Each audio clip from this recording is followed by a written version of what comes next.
Dunyoning ishlari qiziq. Siz o'ylagan, niyat qilgan ishlar hamisha ham amalga oshavermaydi. Birinchi turda Cristiano Ronaldo va sheriklarining ishlari qovushmaganidan kelib chiqib biz O'zbekiston terma jamoasi Portugaliya bilan bahsda durang o'ynasa yoki hatto g'alaba qozonsa zo'r bo'lardi deb niyat qilgandik. Amalda Houstondagi Energy Arenada Portugaliya va O'zbekiston termalari o'rtasidagi farq yaqqol ko'zga tashlanib qoldi. Portugaliyaliklar biznikilardan tezroq fikrlashdi, qaror qabul qilishdi, harakat qilishdi va natijada yirik hisobda g'alaba qozonishdi.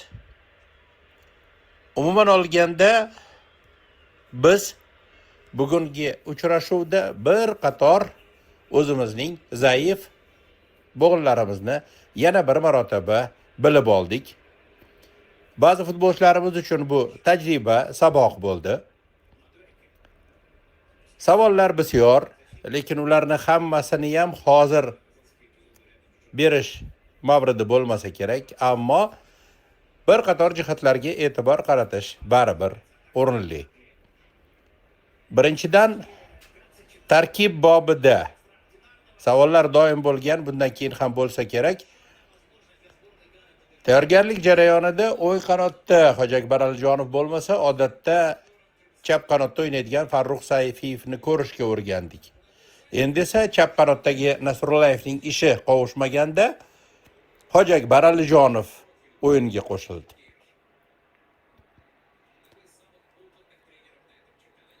Yana bir tarafi biz o'zimiz o'ta oddiy vaziyatlarda to'pni to'xtatishda xatolarga yo'l qo'ydik. Gol urilgan holatda alam qildi.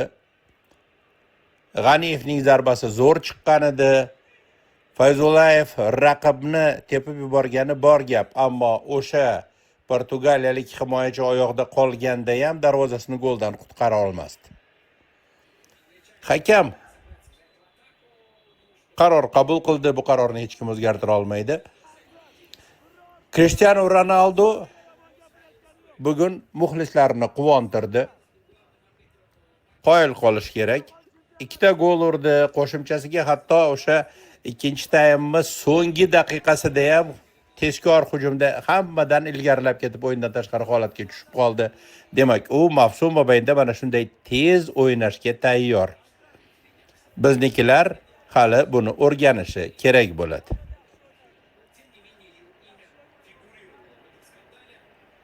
Bekzod Karimov o'ng qanotda bugun ham butun uchrashuvni o'tkazdi va u yaqin kelajakda terma jamoamiz mudofaasida mustahkam o'rin oladi degan tushunchaga kelib qolyapmiz. Yosh yigit raqiblardan hayiqmay o'ynayapti. To'g'ri, xatolarga yo'l qo'yapti, qayerdadir ulgurmayapti, ammo o'ziga ishonch bor. Portugaliya bilan o'yin ortda qoldi. Endi Kongo bilan uchrashuvni kutamiz va hali rasman umid uzganimiz yo'q. Lekin bir qator jihatlarda bugun saboq oldik desak o'rinli bo'lar.